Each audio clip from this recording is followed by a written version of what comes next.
The Louis Vuitton brand was estimated to be worth $23.4 billion in 2022, based on data from Statista.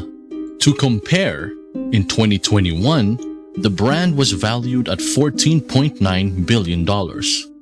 Who would have thought that a homeless teen would create a billion-dollar company? But before we get to our video, click the subscribe button if you still haven't. Don't forget to click the notification bell as well, so you're always notified whenever we have a new video. So, let's get right to it.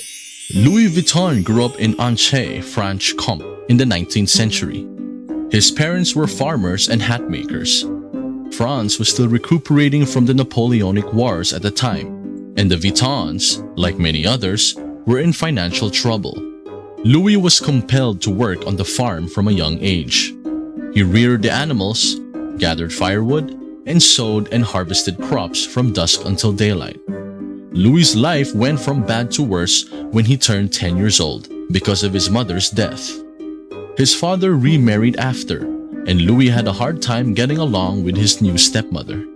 Louis eventually had enough, and at age 13, he fled the farm and made his way to Paris without any food or money. Paris was nearly 500 kilometers away, and to survive, young Louis was able to secure odd jobs with artisans and craftspeople who showed him how to work with metal, textiles, stone, and wood. Still, the money he made wasn't enough, and he had to live on the streets. He'd find shelter in the woods with nothing but a cloak for warmth. The first train route to Paris had just begun service at the time. It became much easier to travel. Because of this, artisans created unique luggage for nobility. They required crates that could fit and last lengthy journeys because they frequently traveled with paintings, musical instruments, and furniture. And to prevent their possessions from getting damaged, they also needed assistance packing them. Louis decided to try his luck in crafting, as he had already picked up some necessary abilities while traveling to Paris. Fortunately, he was taken on as an apprentice by Monsieur Maréchal, a packer and trunk maker. While Louis didn't make much money during his training, his willingness to learn the trade paid off. He won the favor of Maréchal's patrons and even got hired by the Empress of France. Louis launched his first shop after working for the Empress for a year and became increasingly in demand. Louis developed new product concepts that became the industry norm. Traditional boxes of the time were rectangular with dome-shaped lids and made of leather. The idea of the lids was to prevent water from penetrating the leather. Dome lids made the boxes challenging to stack, and it took time to load them. Louis worked with many materials before settling on canvas to address these issues.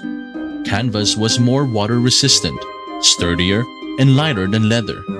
Thus, the boxes can have straightforward, flat lids, which made them easy to stack and load.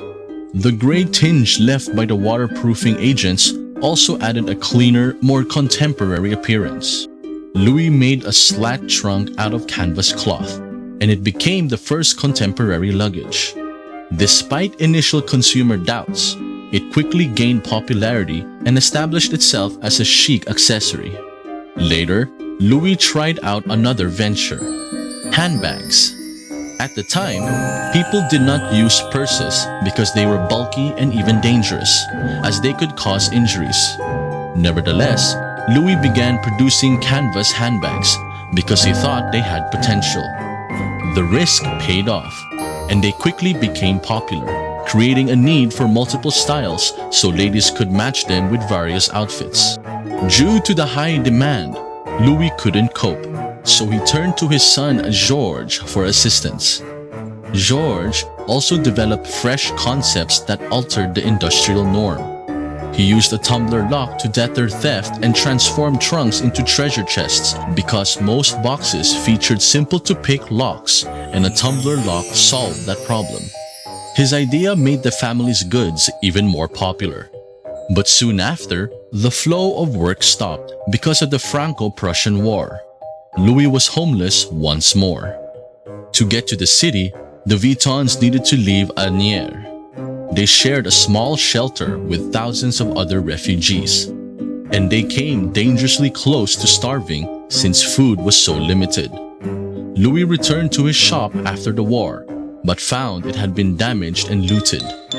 Despite the circumstances, Louis used his savings to put up another workshop. Fortunately, the war caused a price drop in real estate values, so Louis seized the chance and bought a store in a high-end district. After reopening, the business quickly picked up again, and orders started to come in. Louis needed to try out different ideas to stay ahead. Technology at the time allowed for printing unique designs on fabric or canvas.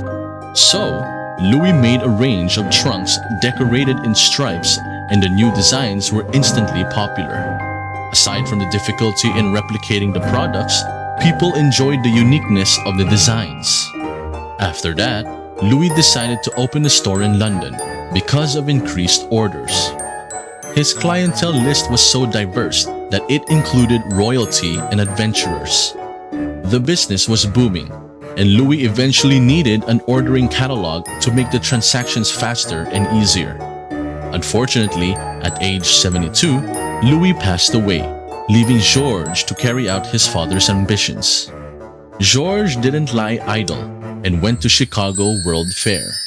He met John Wanamaker, who helped him expand the business globally. Wanamaker was a forerunner in developing the price tag and money-back guarantee business practice. He began carrying LV at his department store after meeting Georges, and Wanamaker's store was the first to have the brand in the US. Customers were surprised to see Georges' new monogram design on the products. He created the monogram in honor of his father. The design, an interlocking L and V with a floral pattern, is what we are more familiar with today. At the time, people were used to having bags with their names or initials. Still, the new style picked on and also became popular. Following Louis's lead and developing new designs, Georges, alongside his son Gaston, created new products like the Kipal to carry champagne and wine, the Alma, which is a Coco Chanel redesign, and the Noe. By that time, Georges had completed a nationwide tour and established a network of distributors. He was destined to expand the company to new heights, just like what his father did. Regrettably, he died and left Gaston on his own to carry out unfinished business. During Gaston's management, contracts were terminated due to World War II. The workshop and stores of LV had to be closed. However, Gaston allegedly worked with Germany to make commemorative busts. Thus, his shop was the only one open, while the rest was closed. Then again, he just probably did what he could to survive. Since the business needed to be re-established after the war, Gaston left the task to his sons Henry, Claude, and Jacques. Under their father's instructions, the three made sure that new luggage styles were produced every year. But when the patriarch died, business slowed down. Hard-sided luggage lost some appeal, and the brothers had conflicting ideas about managing the company. At this time, the brothers asked their sister's husband, Henry Rackemeyer, to take charge. Before we get on with the rest of the video, subscribe to the channel by clicking the red button. Click the notification bell so you'll be notified whenever we release a new video. Henry had already established and sold a trading business, and it looked like he could manage LV better. He converted the brand from wholesale to retail and saw potential in the Asian market. At the time, sales rose from a mere $20 million to more than $260 million in just 6 years. Around that time, Henry made LV public, which made the company's equity soar even further. Stock analysts predicted that sales would decline because of the surge in fake goods, but Henry continued to open businesses worldwide, and in a few years, he proved the prediction wrong. When LV's revenues increased, it merged with the cognac and champagne company Moet Hennessy, making the conglomerate LVMH. Both businesses wanted to avoid the possibility of an outside acquisition. While the purchase allowed the luxury brand to increase its investment portfolio, Henry soon found himself in conflict with Alain Chevalier over management decisions. Henry invited Bernard Arnault, a real estate developer, to be his ally in an effort to take control. Henry quickly discovered that Bernard had other goals. Bernard obtained backing from Moet Hennessy to covertly acquire a controlling stake in LVMH for himself. After that, Henry and Bernard went to court, but the latter won. Thus, LV lagged behind other luxury brands, and sales dramatically fell because it was a smaller company. The media wouldn't even touch LV with a 10-foot pole. However, things started to change when Yves Carcel followed Louis' lead and developed new concepts and designs. For its 100th anniversary, the business asked designers, including Vivienne Westwood, Manolo Blahnik, and Isaac Mizrahi, to create monogrammed handbags. Such partnerships were virtually unheard of at the time, and luxury purses were unpopular. The concept paid off, and the company and bags are back in the spotlight. When Marc Jacobs became the creative director, he introduced the company's first ready-to-wear clothing line, created the Vernis collection, and worked with prominent artists to boost the company.